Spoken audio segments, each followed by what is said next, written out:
Pronto. Vamos retomar.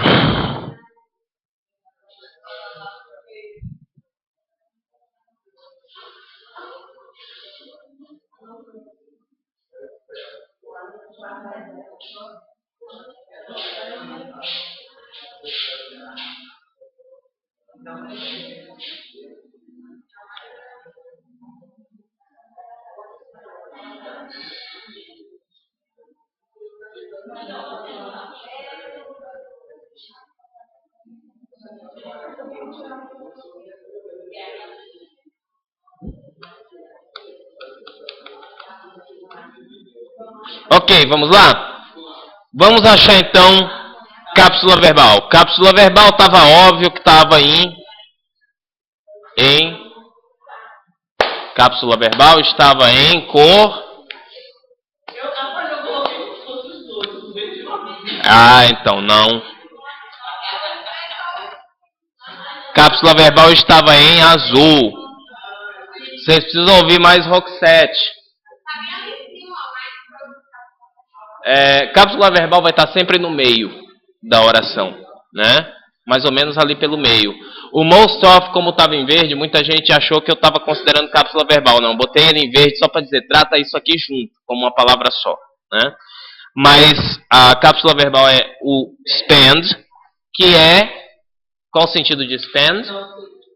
Passar, gastar, usar o tempo, né? Ouvam Roxette. Tem uma música do Roxette chamada Spending My Time. Estou passando o tempo, gastando o tempo, né? Spend. Eu não sei cantar. Sei tocar, se arranjar a guitarra. Vamos lá. Pois é. Tem que fazer meu jabá. Você toca bem, Felipe? Você sabe tocar? Depois eu vou querer que você toque pra mim. Mingau. Toca uma música, rapaz. Então vamos lá. Voltando de trás para frente. Vamos achar os substantivos.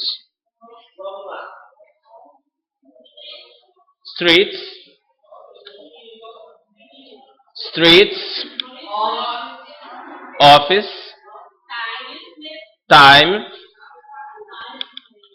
que mais? Policeman e o old. Certo. Olha só.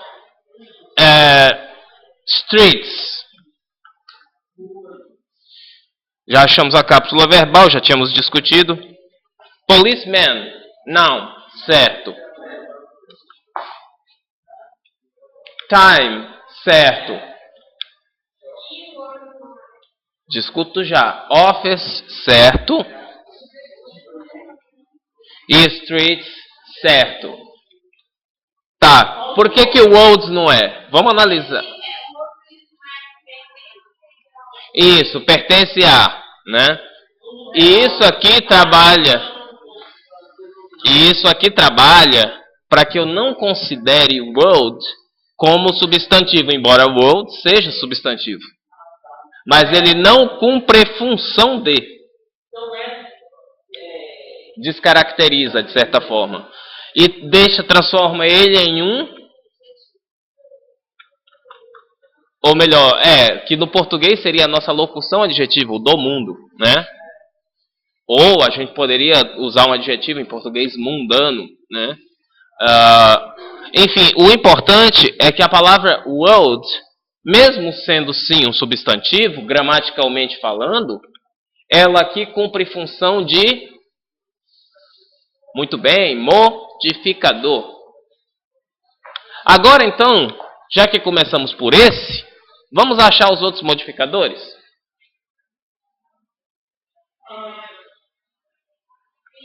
Real. Peraí, aí vamos com calma. Onde é que eu fecho um grupo nominal aqui? Real olds. E o policeman não vai? Ah, vai. Ótimo. Fechou. Fechou uma aqui. Real world policeman. World, modificador, tá batendo. Real, modificador. Fechei um grupo nominal. Vamos pro próximo, que é ele é encabeçado pela palavra time. There é o quê? É um modificador, é um pronome, né? É um possessivo e é um modificador. Perdão, em português a gente fala pronome possessivo, mas em inglês não é pronome. There é possessive adjective, o que deixa ele mais modificador ainda, porque os adjetivos são modificadores por excelência. Tá? A gente, às vezes, nessa de ficar na gramática do português e do inglês, é levado a usar algumas nomenclaturas que equivocam a gente. Their não é pronome. They é pronome e them é pronome. Mas their é possessivo adjetivo. Ou melhor, adjetivo possessivo. Tá? Portanto, ele é modificador. Eu me antecipei ao but ali, que eu já tinha falado que era link, né? Vamos pro próximo. Office. O que está na órbita de office? Oi? Out é uma preposição. E off? Também. São duas preposições operando juntos para dar a ideia de fora de. Fora é preposição e de.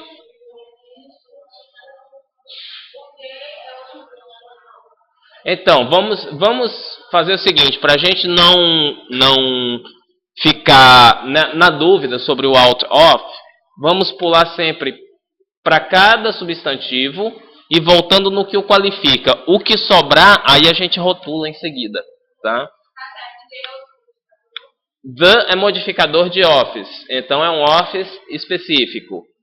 Off, acabei de dizer que é preposição. Se é preposição, necessariamente é link. O out é preposição, é link. Link com link, link mais link é igual a 1 mais 1 é igual a 1. Muito bem. É na lógica que vocês estão. Link com link é igual a link, né? Esse 1 mais 1 igual a 2 a gente usa muito para explicar. Esse 1 mais 1 igual a 1 a gente usa muito para explicar a identidade, né? Os iguais que se juntam em grupos homogêneos, né? 1 mais 1 igual a 1. Então o out of, ele dá a ideia do fora de. Tanto aqui é link quanto aqui é link, tá? Eu já vou trazer na letra mesmo do PowerPoint, tá? Opa, tá vindo antes da hora? Então vamos discutir esse most of que tinha ficado sem discutir. Vocês já viram o que ele é? Vocês já viram o que ele é? Vocês já viram que ele é um modificador? Por que ele é um modificador? Você pode falar para mim assim, o off é preposição, professor. Isso aqui é link. O out of. Não é. Justamente, você pode me falar, professor, o off é preposição. Eu vou falar sim, mas o off é parte da expressão most of, que significa a maioria de.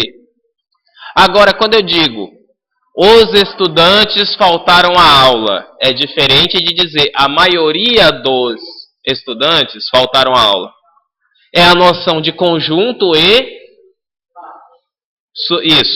subconjunto. E quando eu trabalho a noção de conjunto e subconjunto, na verdade o que eu estou fazendo é uma modificação do sentido mais amplo daquele conjunto. Lembra que eu falei no universo das poltronas, as poltronas que são dos detetives. No universo dos alunos que vieram à aula, o subuniverso dos alunos que faltaram à aula. Portanto, most of, a maioria de, opera como um modificador. Agora podemos ir com a consciência tranquila para o the. Está modificando their time. O their modifica time. Então, em todo tempo, é o tempo deles. Em relação ao tempo deles, não é todo o tempo deles, mas é a maioria do tempo deles. Isso. O tempo...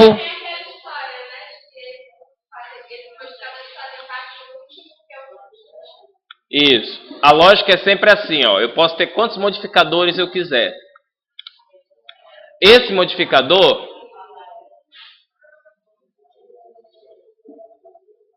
vai modificar esse substantivo. Fecha colchete. Este modificador vai modificar isso aqui. Fecha colchete. Este modificador vai modificar o grupão. Estão entendendo a lógica? É escadinha. Escadinha. The é modificador. E o out of? Discutimos ser link. Link mais link é igual a um link só. Tá? Você poderia fazer uma chave aqui e dizer link. The streets. Qual a função de the? Modificador. E a função de on? On the street. É um link. Muito bem. Fechou. É isso aí, gente. Se vocês... Agora, eu vou ficar fazendo essa análise em nível de detalhe o tempo todo? Não. Ela vai ocorrer quando o período for longo demais, quando eu tiver com a interpretação do período ali muito difícil, eu faço essa decomposição. E aí... Opa, desculpa, gente. Eu volto. Pronto. Deixa eu...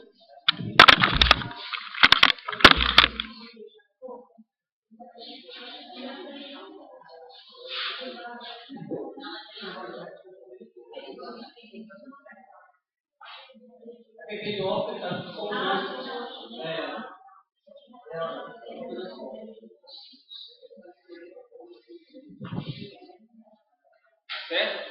Vamos lá? Porque agora eu quero falar desses caboclos aqui, ó. Eu quero falar desses cabrazinho. L. Elementos de ligação. É o nosso último. Os grupos nominais. Isso. O substantivo e seus modificadores formam grupos nominais. Esses grupos nominais são colocados em funcionamento um com o outro por meio dos elementos de ligação. Ou dos links. E é precisamente eles que eu quero discutir agora, que configura o nosso, digamos assim, a última dica que eu quero dar para vocês antes de avaliá-los de novo. São as palavras de ligação. As palavras de ligação são as conjunções, né, entre grupos nominais e entre sentenças. Eu posso usar a palavra de ligação para ligar dois grupos nominais, para ligar duas sentenças, ou até mesmo para ligar dois parágrafos, né? Conforme o parágrafo anterior, aí o cara continua escrevendo. Este conforme, né, ou de acordo com, essas palavras ou essas expressões que ligam ideias vão ser fundamentais na construção do sentido, né?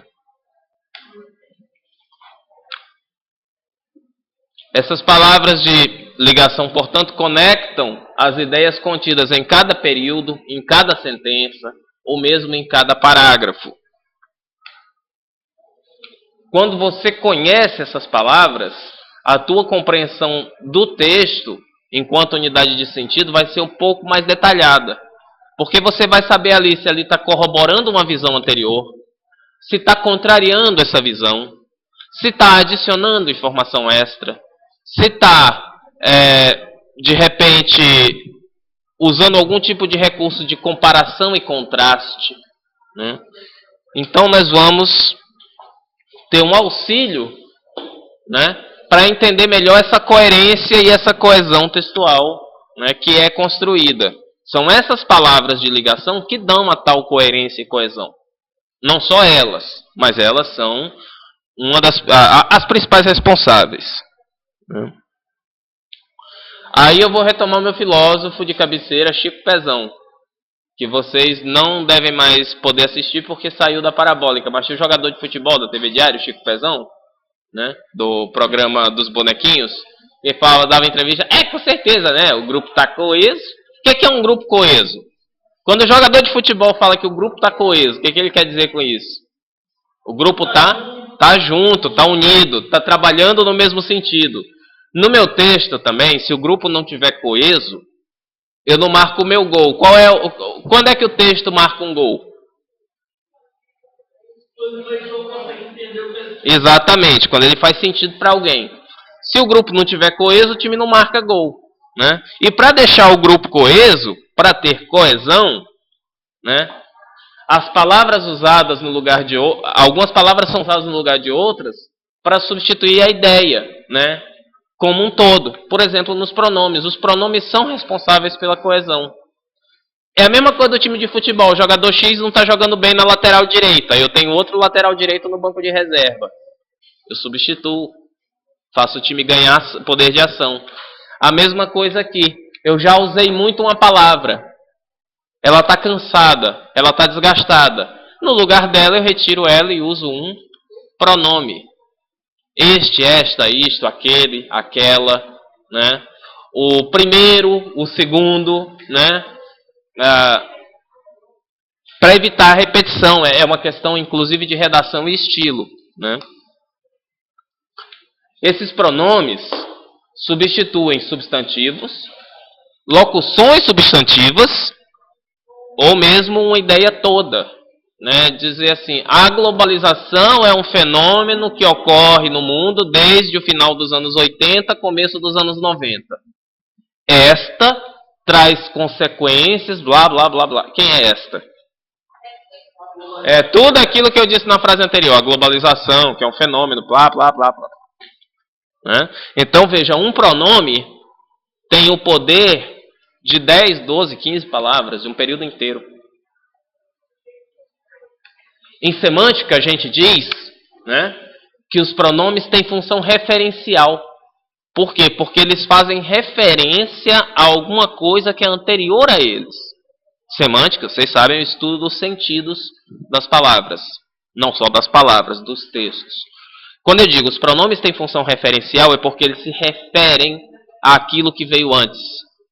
Portanto, todo pronome tem algo que veio antes, que está explícito ou implícito no texto.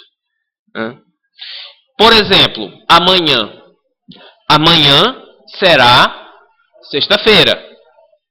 Amanhã, se eu disser amanhã, será? Não. Hoje, amanhã é sexta. E amanhã? Amanhã é o quê? É sábado. E sábado, amanhã é o quê? Domingo. É a tal da função referencial. Depende do referencial para saber a que exatamente está se referindo. Ou, se você preferir, como diz Falcão, amanhã será tomorrow. Isso com certeza. Tá? Aquilo que é substituído pelos pronomes, nós chamamos de referente. Portanto, quando eu uso um pronome, eu necessariamente tenho um referente. Lembra que eu falei agora, uns 20 minutos atrás? Falei, típica questão de TOEFL. A que esse possessivo there se refere? Refere-se aos detetives, né, que tinham as suas cadeiras. Né? Então, há sempre referência entre uma palavra e outra, especialmente se forem pronomes. Né? Pega lá a ideia 1 e ideia 2. Vamos ver a gama de possibilidades que a gente tem para juntar essas duas ideias. Ideia 1. You study hard. Você estudar muito, né? Não é você estudar duro, não. Tá? Ideia 2. You pass the exam. Você passa no exame. Estuda duro, você passa no exame. Nós temos algumas possibilidades de juntar essas ideias e nem todas vão dar o mesmo sentido. Quer ver? If you study hard, you will pass the exam. Nós temos a construção if no primeiro período e uma construção com will no segundo período. A gente aprendeu que o will designa will, passado, futuro. Muito bem. Então, se alguma coisa hoje, então outra coisa amanhã. Se você estudar muito, você passará no exame. Com toda certeza, né? Ali está assertivo. Você vai passar no exame. You studied hard, so you passed the exam. Agora sim, ED indica passado. Ele estudou muito, portanto, ele passou no exame. Você passou no exame. Você estudou muito, portanto, passou no exame. É a mesma coisa? É a mesma relação entre as ideias? Aqui eu tenho uma relação de condição. Aqui eu tenho uma relação de causa e consequência. O sou é uma conjunção que ele vai dar sempre essa ideia de consequência. É a consequência de algo que foi feito antes. You have to study hard in order to pass the exam. Esse in order to está na mesma coisa lá do out of, né? É tudo link, ele é uma expressão de ligação. Ele não é uma palavra de ligação, mas ele é uma locução de ligação. In order to seria... Que tradução livre vocês poderiam arriscar para in order to? Você tem to study, você tem estudar, você tem... Quando eu uso to, eu jogo para infinitivação, né? Você tem estudar, você tem que estudar muito. Passa no exame. Isso. In order to é a fim de, visando a, com a finalidade de, para, né? Para passar no exame. É a mesma ideia das outras duas anteriores? Eu estou ligando as duas ideias, estudar muito e passar no exame da mesma maneira? Eu estou alterando algumas coisas nos tempos verbais e também nas ligações, nas palavras de ligação. Quando eu altero a palavra de ligação, eu altero o próprio sentido. E é isso que eu quero chamar a atenção para vocês. Tem palavras de ligação que vocês precisam se acostumar, e isso vai ser decorrência de muita leitura, né? Vocês não vão parar de ler inglês porque eu vou embora depois desse semestre, até porque vão ter outra disciplina de língua inglesa. Mas nem depois dessa outra disciplina vocês vão parar de ler inglês, porque é assim que vocês vão construir o vocabulário dessas palavras de ligação e outras que são igualmente importantes, né? Então, a partir da junção de duas ideias, nós podemos construir o que a gente chama de efeitos semânticos completamente diferentes. Dependendo do operador discursivo que a gente usa. O operador discursivo é o mesmo nome para grupos de ligação ou palavras de ligação, tá? A gente também chama isso de operadores discursivos, tá? Os operadores discursivos ou as palavras de ligação, eles são empregados em níveis de sentença e de parágrafo. Eu sempre falo para os meus alunos de produção textual, no fim do primeiro parágrafo, prepare o segundo. Diga que o segundo vem. E no começo do segundo, lembre alguém do primeiro. Referencie ao primeiro. É a forma de mantê-los sempre funcionando juntos. São os operadores discursivos que atribuem a tal da sistematicidade e da lógica das ideias que vão se juntando. É assim que elas... É como se fossem os elos de uma corrente. Se você quebra o elo, você perde o sentido. Tranquilo, gente? E aí eu tenho alguns operadores que eu vou deixar aqui para vocês. Não são todos, são os principais que a gente usa. Mas tem outros, tá? Eu não vou pedir para que vocês decorem, Mas vocês vão ter acesso a esse vídeo. No momento que tiverem acesso, dá uma pausada lá e fica prestando atenção nisso aqui. Por exemplo, de razão ou de causa, eu tenho o próprio because, que tem a palavra causa, inclusive a compondo, né? Because é a junção de ser, a causa. Because. Therefore, consequentemente, né? Thus e as. Todos indicam uma relação de causa e consequência. De adição, eu tenho o famoso and, né? Que a criança adora usar para contar história, né? Aí, tal coisa, e outra, e mais outra, e fez aquilo, e fez isso. É o and. E tem o both and, né? O que é o both and? Both significa ambos. Existe uma construção both, reticências, and. É a mesma coisa de eu dizer both, seu nome é Fabrício, both Fabrício and Felipe study librarianship. Ambos estudam biblioteconomia. Ok? Aí eu cito both, nomeio os bois, dou nome aos bois, né? Sem referências ao chifre de ninguém, tá? São bois mochos, tá? São sem chifres, tá? Dou nome às pessoas, tá melhor assim? E aí eu digo exatamente em que situação ambos se encontram ou o que ambos fizeram, né? Então também é uma ideia de adição. De contraste, isso aqui é muito comum, tanto esse aqui de razão e causa, porque a ciência é pautada pela razão, precisa de causas, quanto esse aqui de oposição e contraste, porque a ciência vira e mexe, tem alguém com uma teoria contradizendo outra, estão muito presentes em artigos científicos. Oposição e contraste eu tenho although, however, but e nevertheless.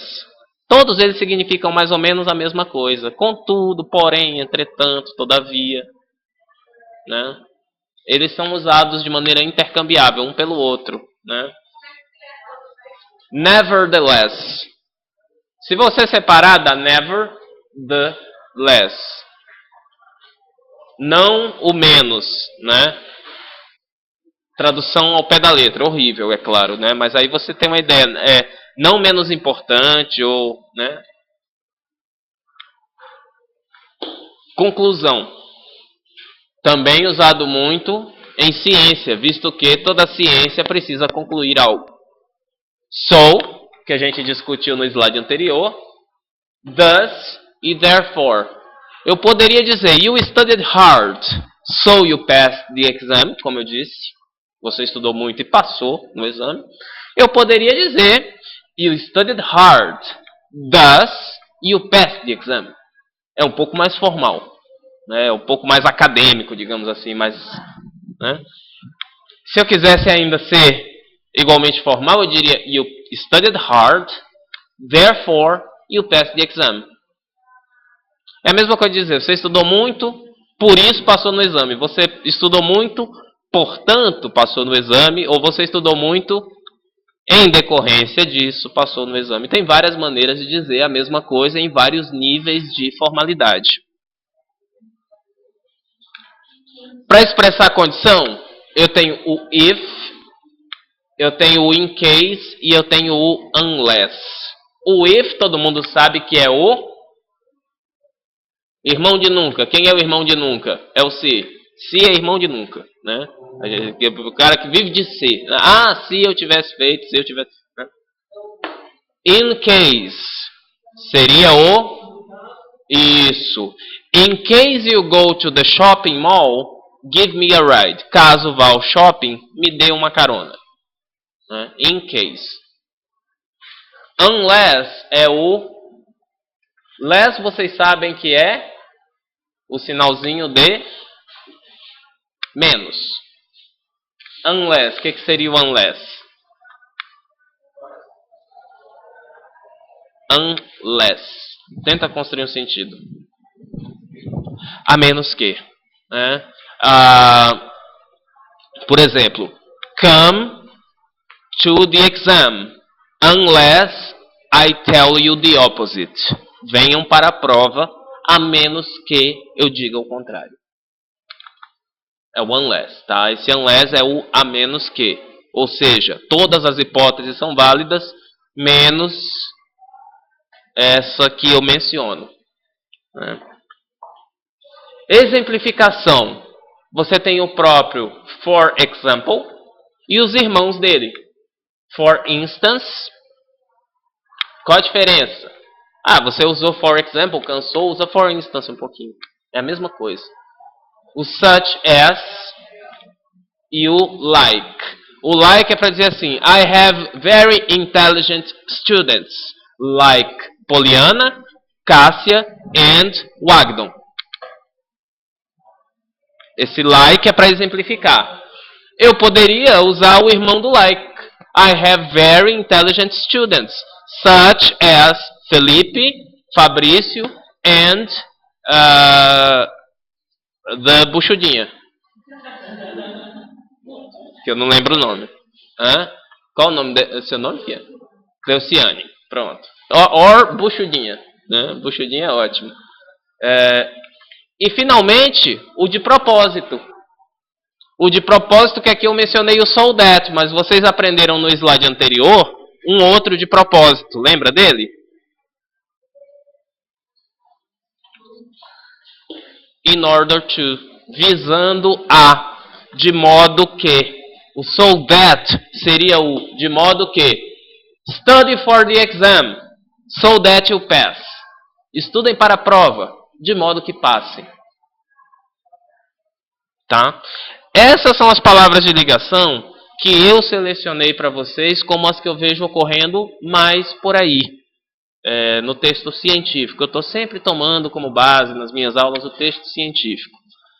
Existem outras, tá? Essas aqui são as que eu pude me lembrar. Mas o importante é que vocês saibam diferenciar como essas ideias se relacionam. Como esses pequenos, grandes detalhes, né, alteram todo o sentido de um texto. Tá? E com isso, acho que eu termino minha contribuição com o curso de vocês no Inglês 1. Virá outro ou outra, acho que é o Carlos Henrique, não tenho certeza, né, fazer a sequência do meu trabalho. E, bom, eu agradeço a imensa paciência de vocês, tá, por aturar, né, este cabra feio que vos fala. Tá? Oi? Não entendi. Me too. Obrigado. Então, assim, deixa eu falar uma coisa para vocês. Em duplas ou trios.